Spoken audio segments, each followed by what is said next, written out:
Now हमारी 2 kidney होती है, जैसा कि हर्ष ने आंसर बताया कि इंसान, और बहुत सही बताया कि इंसान एक किडनी पे भी सरवाइव कर सकता है, बिल्कुल कर सकता है, लेकिन उसमें कुछ टर्म्स और कंडीशंस हो जाती हैं कि जैसे आप भाग नहीं सकते, दौड़ नहीं सकते, कोई भी हैवी वर्कआउट नहीं कर सकते हैं, पी नहीं सकते, स्मोकिंग।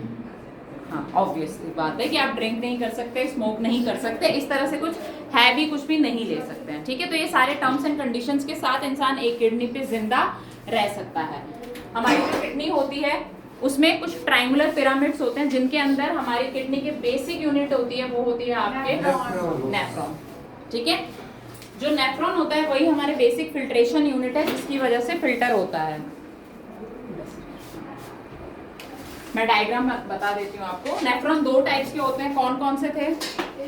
जक्स्टा मेडुलरी, हाँ गुड, और जी एक होता है जक्स्ट्रा मेडुलरी और दूसरा होता है आपका कॉर्टिकल नेफ्रॉन, ठीक है। ये जो आपको नेफ्रॉन दिखाई दे रहा है, आप ये दोनों नेफ्रॉन में क्या होता है, बेसिक डिफरेंस होता है, ये है आपका, इसके अंदर इफरेंट आर्ट्रियोल और एफरेंट आर्ट्रियोल, मतलब ब्लड वेसल्स का, आर्टरीज का पूरा से गुच्छा जैसा बना होता है, जिसको हम लोग बोलते हैं ग्लोबुलस, ठीक है।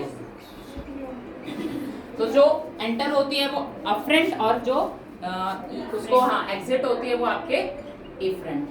अब जो ये कप है जो आपको दिखाई दे रहा है, इसको हम बोलते हैं बोमेंस कैप्सूल। ये आपका हो जाता है पीसीटी यानी प्रॉक्सिमल कॉन्वोल्यूटेड ट्यूब्यूल, ये हो जाता है आपका डीसीटी डिस्टल कॉन्वोल्यूटेड ट्यूब्यूल। ये जो डीसीटी है और ये जो इफरेंट आर्ट्रियोल है, ये एक दूसरे के अंदर तुम्हारी बुक में ऐसे कर्व हो रखे हैं, इसको हम बोलते हैं JGA, जक्स्टा ग्लोमेरुलर एपार्टस।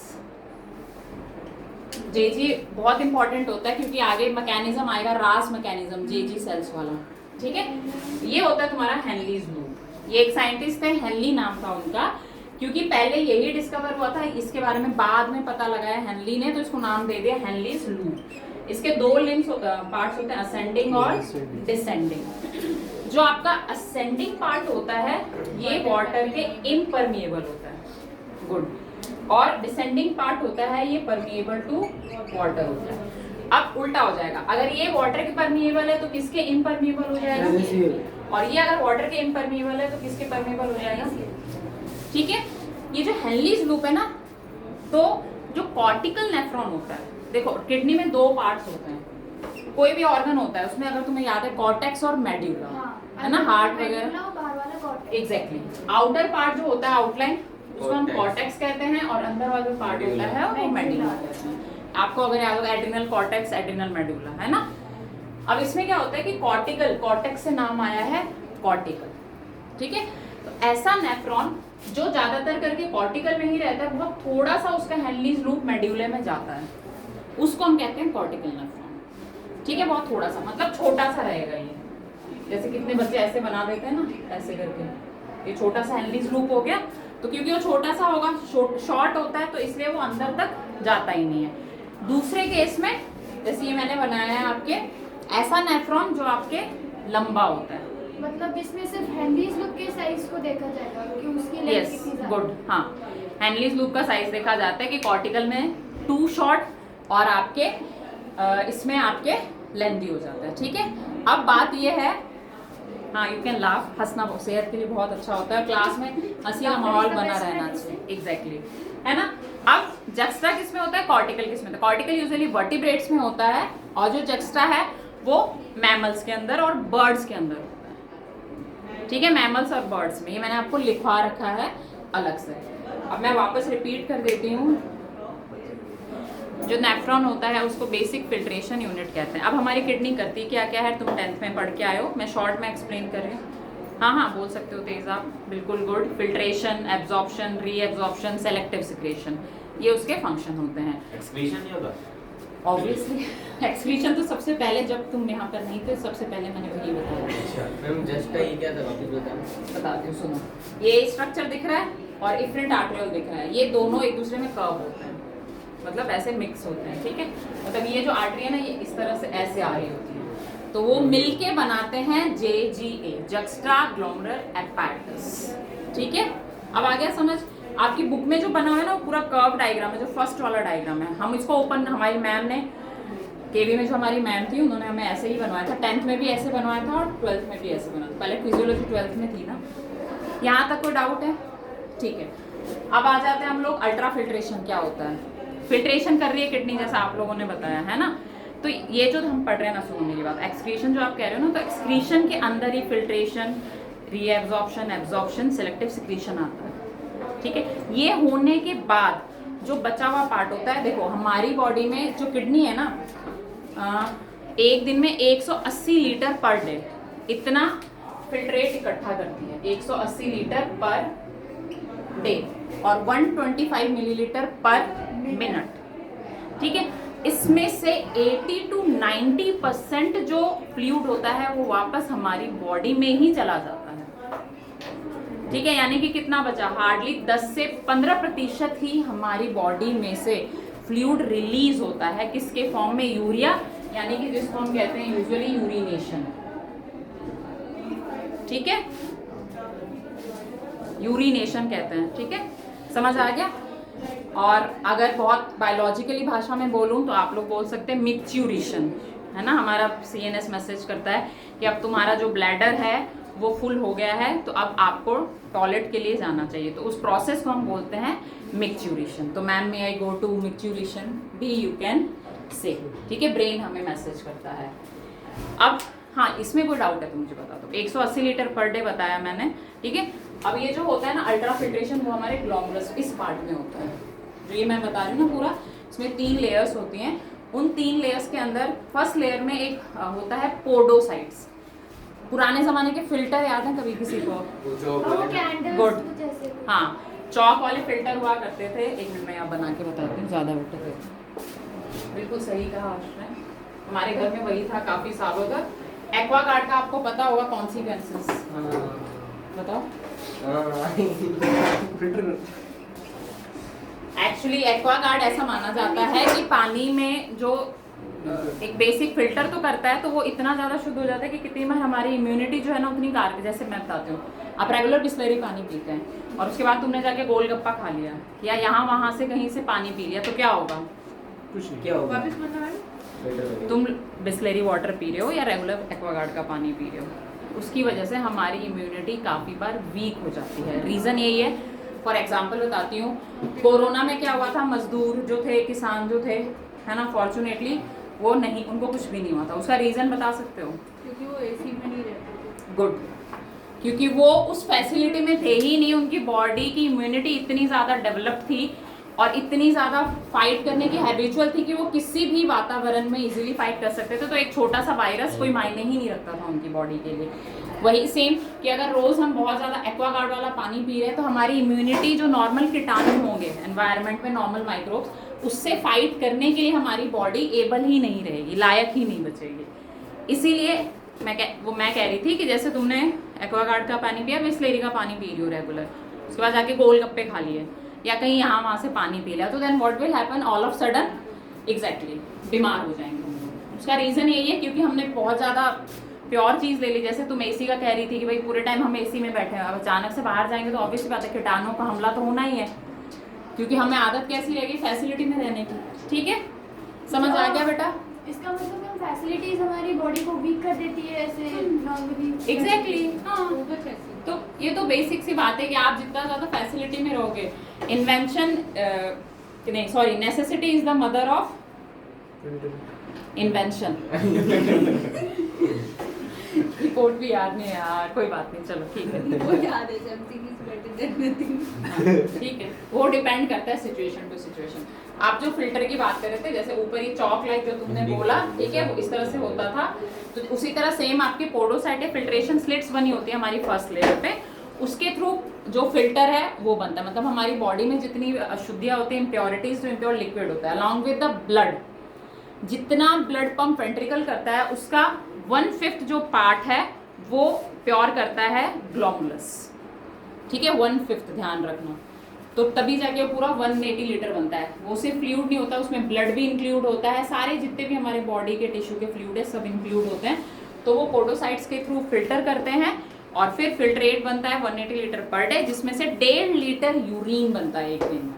अब ये जो तुम्हारा 1.5 लीटर है ये वेरी कर सकता है, अगर आप ज़्यादा पानी पीते हैं तो ऑब्वियस सी बात है ज़्यादा हो सकता है, कम पानी पीते हैं तो तो भी हो सकता है। और अगर बहुत कम पीते हैं तो किडनी फेल हो सकती है अगर आप रेगुलर टाइम तक कम पानी पी रहे हैं। क्योंकि देखो किडनी को पानी चाहिए, लिक्विड चाहिए सफाई के लिए, लेकिन वो लिक्विड उसको सोच के देखो कि 180 लीटर पर डे, 180 लीटर, ठीक है। तो उसके अकॉर्डिंग अगर बॉडी को फ्लूइड नहीं मिल रहा है तो हमारी बॉडी ऑब्वियस सी बात है किडनी डैमेज हो जाएगी। यहाँ तक डाउट है तो प्लीज़ आप बता सकते हैं। तो मैं आपको पार्ट्स बता देती हूँ। सबसे पहले आता है एब्जॉर्प्शन क्या होता है। एब्जॉर्प्शन मैंने जो जो फंक्शन बताया वो एक बार डिस्कस कर लेते हैं। सॉरी नहीं यू आर राइट, बोलो बेटा प्लीज। मिनरल्स और होते हैं ना वो ऑब्जर्व कर लेता है। ठीक है, जिनमें मिनरल्स हैं, इलेक्ट्रोलाइट्स हैं, ठीक है, वाटर हो गया, कार्बोनेट्स हो गया, वो सब एब्जॉर्ब होते हैं, ठीक है। एब्जॉर्प्शन। सेलेक्टिव सिक्रीशन क्या होता है? मतलब कुछ ऐसे एलिमेंट्स, मतलब ऐसे कंपाउंड्स जो डीसीटी और पीसीटी में से ऐसे सिक्रीट हो जाएंगे। हाँ, सिक्रीट हो जाते हैं, मतलब जो हमारी बॉडी के लिए इम्पोर्टेंट नहीं है, ठीक है, वो वापस से अपने कलेक्टिंग डक्ट में जाके, ठीक है, किडनी के अंदर, नेफ्रॉन के अंदर कलेक्ट हो जाते हैं। रीएब्जॉर्प्शन क्या होता है आपके? रीएब्जॉर्प्शन क्या होता है? वापस से एब्जॉर्ब होना।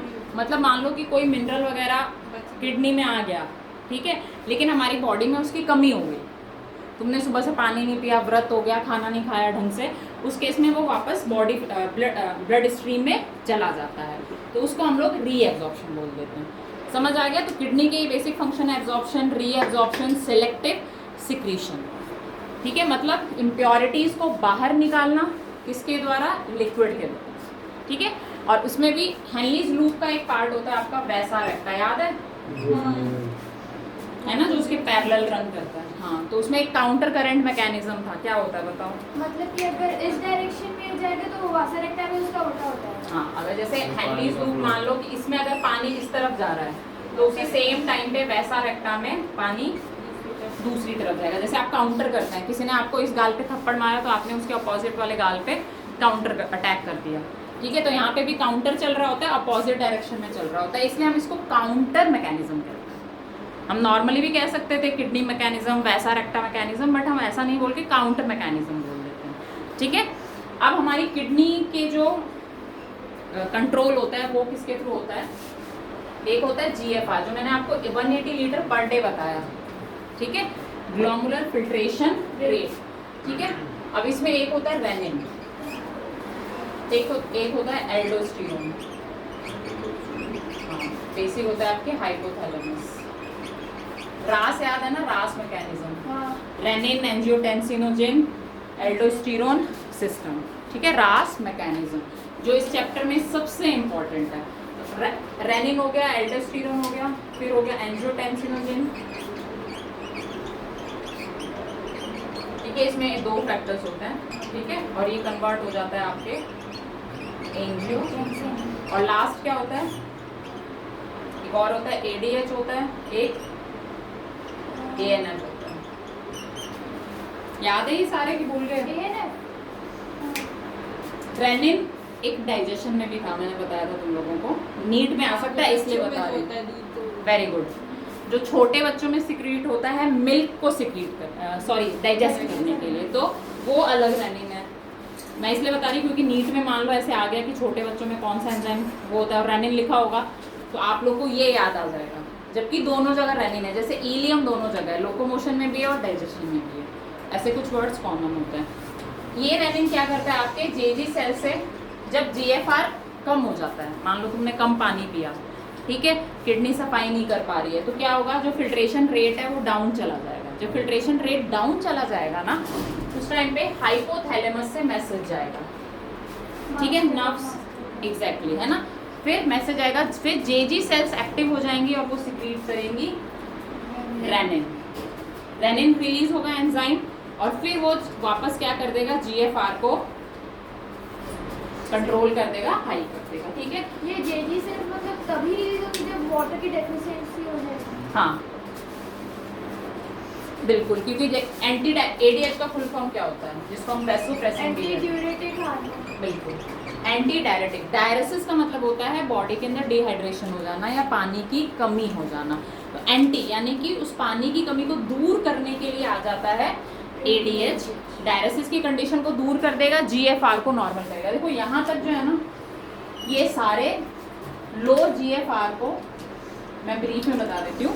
फिल्ट्रेशन रेट जो कम हो जाता है उसको बढ़ा देते हैं, सिर्फ इसको छोड़ के। ये एग्जैक्टली गुड। ये जब बढ़ जाता है ना, आर्टेरियल नाइट्रेटिक फैक्टर बोलते हैं, ठीक है। तो इसमें जो ब्लड वेसल्स हैं आपकी, वो क्या हो गई हैं, बढ़ी हुई है, कॉन्स्ट्रिक्ट हो रखे हैं। तो प्रेशर क्या हो गया, हाई हो गया। ब्लड वेसल यहाँ कॉन्स्ट्रिक्ट है, सिकुड़ गई हैं, यहाँ डायलेट है, इसीलिए स्लो हो गया है ना। हाँ, समझ आ रहा है ना। देखो कोई भी जैसे पाइप है, वो पतला हो गया है तो प्रेशर ज़्यादा हो जाएगा, है ना। जैसे हाँ, ये मैंने एग्जांपल दिया था ना आप लोगों की, पतला पाइप होगा प्रेशर ज़्यादा हो जाएगा, मोटा पाइप होगा प्रेशर आपके कम हो जाएगा। तो वो सेम यहाँ पे है कि यहाँ प्रेशर कम हो गया है तो उसको बढ़ाने के लिए किया जा रहा है। यहाँ पे जो प्रेशर है वो क्या हो गया, ज़्यादा हो गया, तो एएनएफ रिलीज होता है और प्रेशर को वापस नॉर्मलाइज करता है। तो ये मिल के काम करता है। मैम एएनएफ बुक में लिखा है कि वापस डायलेशन करेगा। हाँ, तो डायलेशन ही तो कर रहा है ना। तो अगर बढ़ा तो होगा फिर वो ब्लड प्रेशर को कम कर देगा ना। तो मैं और क्या बता रही हूँ, आपने कहा प्रेशर बढ़ जाएगा एएनएफ के रिलीज होने में। वेट, मैंने कहा कि प्रेशर बढ़ा हुआ है उसको कम करेगा, और मैंने यहाँ पे कहा कि प्रेशर कम था, लो जीएफआर को हाई करेगा। मैंने यही बोला, ध्यान से सुनो। मैंने ये नहीं कहा, मैं बता रही हूँ कि कॉन्स्ट्रिक्ट हो रखी होगी उसको सही करेगी। तो डायलेट तो हमने हुई ना बेटा, ध्यान से सुनो। पहले क्या होगी कंडीशन, एएनएफ क्यों रिलीज होगा, ऐसे ही थोड़ा रिलीज हो जाएगा। अगर वो डायलेट ही रहता तो एएनएफ आता क्यों, पहले ये बताओ। एएनएफ क्यों आया, क्योंकि कॉन्स्ट्रिक्ट हुआ, फिर एएनएफ ने डायलेट किया। अब समझ आ गया, ठीक है। हाँ, यहाँ तक कोई डाउट है, यहाँ तक कोई डाउट है, ठीक है। मिक्चुरेशन मैं आपको बता चुकी हूँ। किडनी के अलावा लंग्स वगैरह होते हैं, जैसे CO2 का रिलीज होना, वो भी हमारे थोड़े बहुत एक्सक्रीशन करते हैं, पसीने का आना, इस तरह से, ठीक है। अब हमारा जो ब्रेन का कौन सा पार्ट है जो कंट्रोल करता है, ठीक है, हाइपोथैलेमस, जो हमारे यूरिनेशन को, सॉरी किडनी एक्सक्रीशन प्रोसेस को कंट्रोल करता है। और कोई डाउट बेटा, मैंने और हाँ, डिसऑर्डर्स कौन कौन से होते हैं किडनी के, पथरी, गुड, किडनी फेलियर, पथरी, रीनल कैल्कुलाई भी बोलते हैं जिसको, मास ऑफ स्टोन बन जाता है, ठीक है, और किडनी फेलियर हो गया।